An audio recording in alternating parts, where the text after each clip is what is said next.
인생은 위기의 또 고난의 연속이죠. 마치 위기와 고난이 그 해변에서 밀려오는 파도처럼 끊임없이 왔다가 가는 그런 파도의 모습입니다. 그 파도가 밀려오면 물보라를 일으키면서 풍파를 일으키고 다시 물러갑니다. 그러나 항상 위기가 나쁜 것만은 아니죠. 누군가는 큰 파도가 밀려올 때 그 파도를 타고 즐기기 위해서 파도 타기를 하는 사람도 있을 것입니다. 마찬가지로 위기가 찾아올 때 적절하게 대응하며 새로운 기회로 만드는 사람도 있는 것을 보게 됩니다. 누군가에게는 위기가 곧 기회라는 말입니다. 그런 의미에서 위기를 어떻게 대하며 사느냐, 이것은 굉장히 중요한 것 같습니다. 오늘은 위기가 곧 기회라는 말씀으로 함께 은혜를 나누고자 합니다. 오늘 본문의 내용은 왕의 어떤 신하가 있었는데 그의 아들이 병들어 죽어가고 있었습니다. 그에게 갑자기 위기가 찾아왔습니다. 그의 신분이 높은 관료인 것을 생각해 보면 그는 권세를 가진 사람이고 돈을 가진 사람입니다. 그러니 아들의 생명을 위해서라면 뭐든지 할 수 있는 그런 사람이었습니다. 그러나 그는 자신의 아들이 이 병이 악화되어 가는 것을 그는 어찌할 수 없습니다. 아들의 병이 악화되어 가면서 급기야 죽음의 그림자가 엄습해 오고 있습니다. 죽어가는 아들 앞에서 그의 권세도 그의 재산도 아무 소용이 없었습니다. 이것은 왕의 신하에게 찾아온 인생 최대의 고통스러운 시간이었을 것입니다. 그때 마침 들려온 소식은 예수님께서 유대를 떠나 갈릴리로 들어오셨다는 소식입니다. 그 소식을 들었다는 것은 예수님이 그곳에 오시기를 학수고대하고 있었다는 증거입니다. 그래서 그 소식을 듣자마자 그는 곧장 예수님을 찾아갔습니다. 얼른 내려오셔서 자기 아들을 고쳐주시기를 구한 것이죠. 왜냐하면 아들이 당장 죽게 되었으니까요. 그때 예수님도 즉각적으로 응답하셨습니다. 근데 뭐라 말씀하시느냐? 너희는 표적들과 이적들을 보지 않으면 믿으려 하지 아니하는도다. 그 귀인에게는 도대체 예수님의 말씀이 도무지 무슨 말씀인지 이해가 되지 않았을 것입니다. 오직 그는 예수님께서 그의 아들을 고쳐주실 유일한 분이심을 믿고 그저 찾아온 것이죠. 그는 더욱 간절히 선생님이여 내 아이가 죽기 전에 내려오소서 하면서 예수님께 메어 달리고 있습니다. 그때 예수님께서 말씀하시길 내 길로 가라. 네 아들이 살아있다. 이렇게 거두절미하고 선포하십니다. 그 귀인은 깜짝 놀랐겠죠. 지금 예수님이 함께 이 귀인과 함께 그 집으로 가든지 무슨 조치를 취해야 될 것 같은데 아무것도 하지 않고 말씀으로 그냥 하십니다. 너 다시 돌아가. 네 아들이 살아났어. 자, 이 얼마나 당황스럽고 난감하겠습니까? 왜냐하면 아들이 낳았다면 예수님을 자기 집으로 모시고 갈 이유가 없어졌으니까요. 여기서 귀인은 선택해야 합니다. 여전히 같이 가자고 우기든지 아니면 나은 것을 믿고 감사하며 돌아갈 것인지. 여러분 같으면 당장 자식이 죽어가는 위기의 순간인데 어떻게 하시겠습니까? 어떤 선택을 하시겠습니까? 한번 상상해 보시기 바랍니다. 그냥 돌아가나? 아니면 같이 가자고 여전히 떼쓰나? 자, 그리 쉬운 결정이 아닙니다. 그럼 그 귀인의 선택은 무엇이었을까요? 우리가 말씀에서 보셨던 것처럼 이제 그가 내려갈 때에 그의 종들이 그를 만나 그에게 고하여 이르기를 이렇게 성경은 계속해서 기록을 이어가고 있습니다. 그 귀인은 다시 왔던 길을 되돌아갔습니다. 무엇을 기대하면서요? 그의 아들이 나았을 것을 기대하면서 말이죠. 자, 가다 보니 종을 만납니다. 종이 그에게 고하죠. 당신의 아들이 살았나이다. 그렇죠. 그는 내려갔습니다. 내려갔다는 것은 예수님의 말씀을 믿고 내려간 것이죠. 그것이 100%인지 아닌지 믿고 간 것이 100%인지 아닌지는 모르겠지만 결과적으로 순종하여 내려갔습니다. 그 결과는 어떻게 되었습니까? 종들이 그 귀인의 아들이 낳은 것을 보고 기쁜 소식을 전하려고 그 주인에게 달려왔나 봅니다. 자, 그래서 이 주인은 뭔가 확인할 게 있습니다. 그 귀인이 확인한 게 뭐겠습니까? 그 기쁜 일이 언제 일어났는지 확인하고 싶었던 것이죠. 자, 확인해 보니 역시나였습니다. 예수님이 말씀하실 때 그는 확신을 가지고 뒤돌아섰겠죠. 돌아온 길을 발걸음을 재촉하지 않았겠습니까? 바로 그때에 그의 아들이 낳았다는 이야기를 듣게 됩니다. 자, 그래서 그 귀인은 온 집안 사람들에게 그동안 일어났던 모든 일을 다 얘기했더니 온 식구들이 예수님을 믿게 되었다는 말씀입니다. 자, 그 귀인이 아들이 죽어가는 것을 지켜보는 고통과 위기가 없었다면 그 평생 예수님에 대한 관심이 있었을지, 믿음을 가질 기회가 있었을지 모르겠습니다. 그에게는 위기가 말할 수 없는 기쁨과 축복의 기회가 되었던 것을 보게 됩니다. 오늘 본문에 일어난 믿음을 통한 기적적 사건을 바라보면서 우리는 무엇을 배워야 하겠습니까? 왕의 신하는 나름 능력이 있었을 터이니 그가 할 수 있는 방법은 다 해봤을 것입니다. 그러나 어떤 해결책도 그에게는 없었습니다. 자신의 능력으로 해결할 수 있었다면 결코 예수님을 찾아 나서지도 않았겠죠. 그러나 그의 아들의 문제는 다른 방법이 없었습니다. 방법은 딱 하나죠. 모든 희망을 누구에게 거는 것입니까? 바로 예수님에게 모든 희망을 걸 수밖에 없는 위기에 처해 있습니다. 그런데 여기서 우리가 생각해야 할 것이 있습니다. 당시의 시대적 배경을 한번 살펴보면 당시 예수님은 그 사회의 기득권층의 사람들이 굉장히 경계하는 그런 경계의 대상이었습니다. 그런 가운데 귀족이 예수님의 도움을 받으러 가는 것은 말 그대로 체면을 구기는 일 아니겠습니까? 그럼에도 불구하고 그런 예수님을 찾아갔습니다. 아들을 살릴 수 있는 길인데 체면이고 뭐고 그게 대수가 되겠습니까? 결국 그는 사랑하는 아들을 위해 이것저것 따질 겨를도 없이 무조건 예수님의 도움을 구하러 간 것입니다. 46절 말씀 한번 같이 한번 읽어보실까요? 예수님께서 다시 갈릴리 가나에 오셨는데 이곳은 그분께서 물을 포도즙으로 만드신 곳이더라. 거기에 어떤 귀인이 있었는데 그의 아들이 가버나움에서 병들었더라. 이미 예수님은 그곳에서 과거에 물로 포도주를 만든 기적을 행한 곳이었음을 밝히고 있습니다. 왜 성경은 이것을 밝히고 있을까요? 결국은 그곳에 살고 있는 사람은 그 사건을 모르는 사람이 없었을 것입니다. 그러니 예수님께서 자신의 아들도 고치실 것이라는 기대를 가지고 그는 마지막 희망을 걸고 예수님을 찾아왔던 것이 아니겠습니까? 그런데 예수님께서는 표적과 이적을 찾는 당시의 사람들의 태도를 꾸짖고 계십니다. 사람들은 표적이나 기적을 찾고 있지. 도무지 믿음이 없구나. 그들 바로 눈앞에 말씀이신 예수님이 그들에게 말씀을 선포하며 그들에게 하나님의 나라에 대해서 말씀하고 있는데 사람들은 도무지 관심이 없습니다. 그저 그들 삶에 일어날, 그들 삶 속에서 일어날 그런 어떤 특별한 기적이나 바라고 있는 것이죠. 사랑하는 성도 여러분, 예수님은 기적을 행하시려고 세상에 오셨나요? 예수님이 세상에 오신 궁극적 목적이 무엇입니까? 그것은 바로 예수님께서 구원을 완성하러 오신 것이죠. 어쨌든 왕의 신하는 당시의 사람들이 어떤 생각을 하든 그것이 어떠했든 그는 예수님께서 아들을 고쳐주실 유일한 분이라는 그 믿음 하나만 가지고 지금 예수님을 찾아왔습니다. 사람들이 어떤 생각을 하든 부정적인 생각이든 무슨 생각이든 삐딱한 생각이든 그런 관심이 없습니다. 왜요? 당장 내 아들을 살려야 되니까요.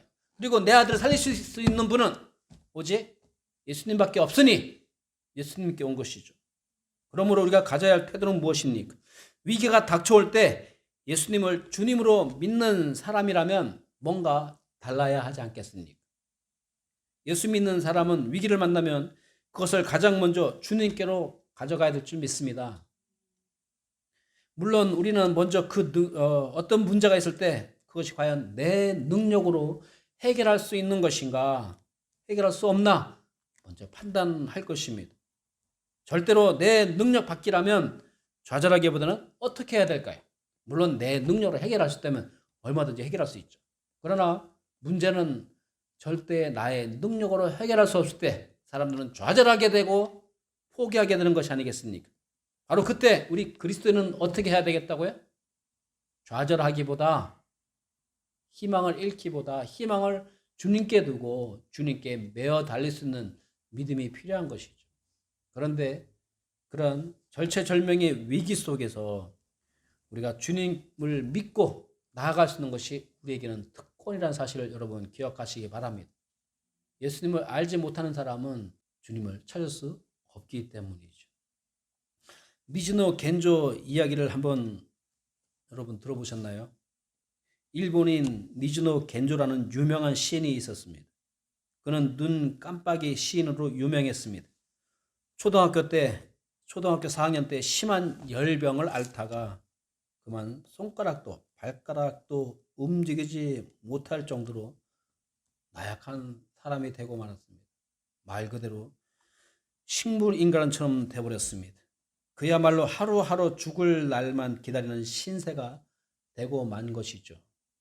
그런 그에게 이웃에 있는 한 그리스도인이 찾아와서 성경책 한 권을 선물로 주고 갔습니다. 이에 겐조의 어머니는 척추마비로 앉아 있을 수도 없는 아들을 위해 엎드린 채라도 성경을 읽을 수 있도록 작은 나무 받침대를 하나 만들어 주었습니다. 그러나 겐조는 손가락조차 쓰지 못하니까 책장을 넘길 수가 없죠. 그래서 겐조가 성경 한 장을 다 읽은 후 눈으로 깜빡깜빡하면 옆에 있던 어머니가 다음 장으로 페이지를 한 장씩 한 장씩 넘겨주곤 했습니다. 자, 이렇게 해서 학교도 교회도 다닐 수 없었던 겐조였지만 그는 성경책을 읽고 또 읽을 수 있었습니다. 그러던 어느 날 그는 성경을 읽다가 구원의 주님 예수 그리스도를 만나게 되었습니다. 창조주 하나님이 이 벌레보도 못한 나를 구원하시려고 하늘 보좌를 버리시고 십자가를 지신 그 놀라운 사실을 깊이 깨닫고 그는 울고 또 울었습니다. 그래서 하나님께 감사의 말씀을 글로 표현하고 싶었죠. 그러나 그의 문제가 무엇입니까? 손 하나 까딱할 수 없는 모든 것을 아무것도 할 수 없는 너무나도 나약한 상태에서 그가 어떻게 할 수 있었겠습니까? 쓰고 싶어도 쓸 수 없었고 말도 할 수 없으니 녹음도 할 수 없습니다. 그가 할 수 있는 것은 눈만 깜빡깜빡 할 수 있는 정도였습니다. 이것을 본 그의 어머니가 철자가 적혀있는 종이 한 장을 그 앞에 놓아둡니다. 그리고 막대기로 한 글자 한 글자 짚어나가면서 아들의 눈동자를 살폈습니다. 그럼 아들은 원하는 글자가 나오면 눈을 깜빡깜빡거립니다. 이것을 본 그의 어머니가 철자를 하나씩 하나씩 종이에 쓰기 시작합니다. 그러면 그의 어머니가 그렇게 한 글자씩 옮기다 보니 힘들고 어려운 과정을 통해서 그가 한 글자 한 글자 적은 글이 시가 되고 이것을 모으다 보니 170여 편의 아름다운 그런 시가 나오게 된 것이죠. 그의 시를 하나 소개하겠습니다.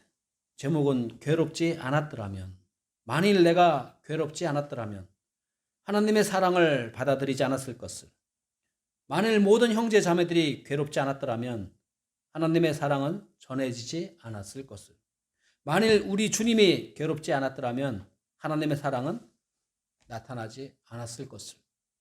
비록 미즈노 겐조가 온전한 몸으로 살지는 못했지만 예수님 때문에 새롭고 의미 있는 삶을 살 수 있게 된 것이죠. 오늘 여러분도 예수님께 가져갈 문제가 어떤 문제가 있나요? 마음에만 품고 있지 마시고 그 위기와 고통을 주님께서 나를 부르시는 초청장으로 여러분이 생각하시기 바랍니다. 주님께서는 고통을 고통으로 끝나게 하지 않고 그 고통을 통해서 놀랍고 영광스러운 인생으로 인도하심을 믿으시기 바랍니다. 그러니 주님께 당신의 문제를 가져가시기 바랍니다. 자, 귀인 왕의 신하는 아들의 병의 문제를 예수님께 가져왔습니다. 그러면서 그는 계속해서 간절히 주님, 제 아이가 죽기 전에 오셔서 고쳐주시옵소서. 이렇게 간청합니다. 이에 예수님께서 뭐로 말씀하셨어요? 마침내 말씀하시기를 네 길로 돌아가라. 네 아들이 살아있다 하십니다. 그는 그대로 믿고 순종하여 돌아갔습니다.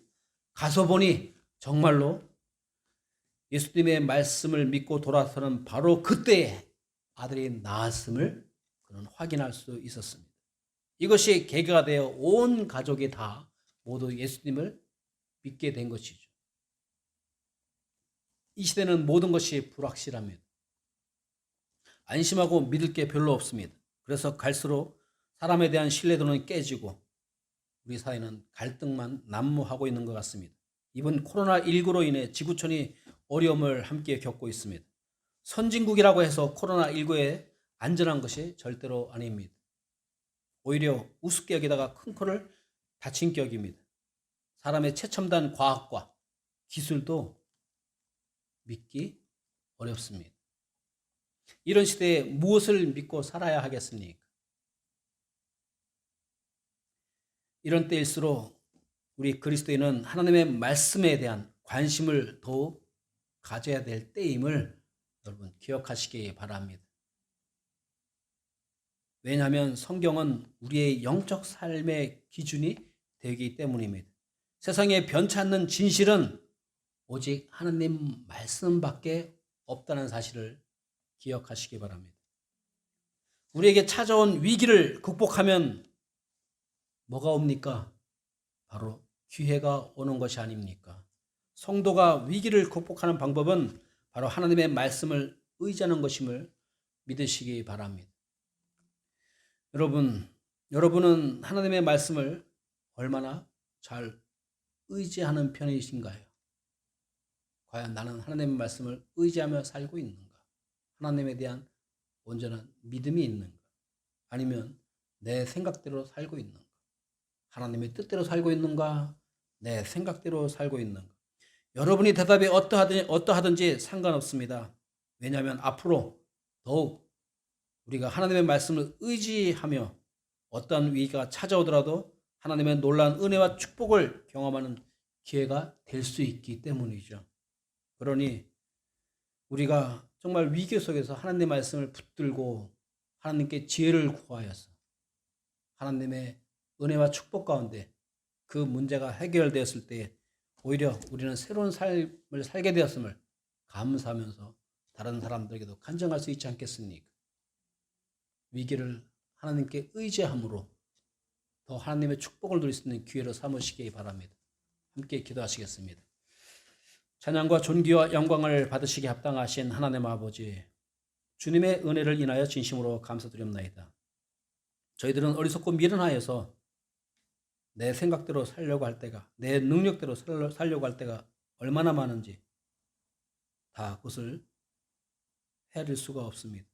하나님 아버지, 그럼에도 불구하고 주님께서 저희들을 예수님의 보혈로 구원하여 주시고 하나님의 자녀 삼아 주시고 이제 하나님을 의지하며 살아갈 수 있도록 저희들에게 귀한 주님이 되셨사오니 하나님 아버지, 우리가 온전히 주님을 주님으로 모시고 살아갈 수 있는 은혜와 축복 누릴 수 있도록 허락하여 주시옵소서. 모든 것을 주님께 감사드리며 예수님의 이름으로 기도하여 싸움나이다. 아멘.